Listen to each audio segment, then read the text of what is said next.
The report on the 24th Justice, Law and Order Sector Annual Review was launched in Kampala.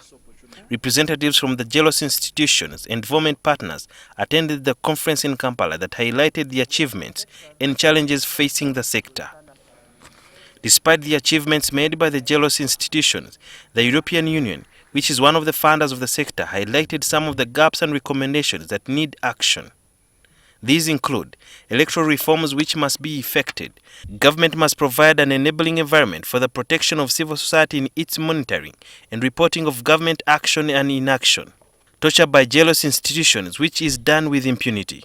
The spate of murders across the country, which remain unresolved. Mob justice.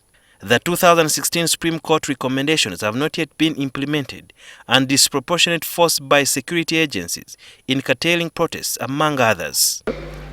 The other recommendations made after 2016, which have not yet been addressed, in particular the need to enhance the independence of the Electoral Commission, and the need to take steps to clearly differentiate the state from the ruling party in an election context. Those that have not been addressed, we shall be presenting to the Cabinet. We have presented to the Cabinet.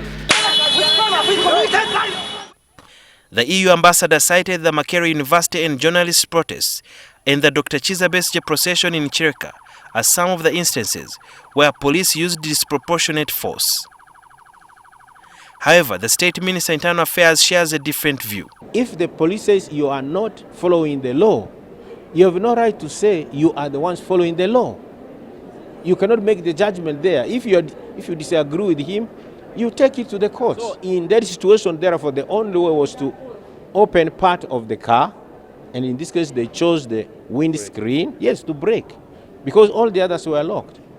Another issue raised by the European Union was the fact that there are increased cases of mob justice, which indicate that people have lost trust in the capacity and willingness by the responsible institutions such as police and the judiciary to implement the rule of law or deliver justice.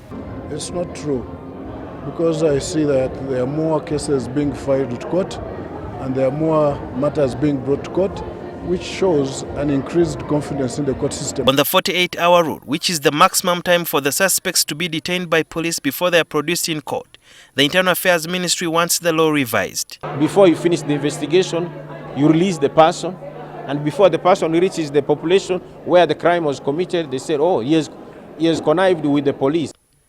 The report also showed that over time, the judiciary's independence has improved. Sudil Biarhanga, NTV Tonight.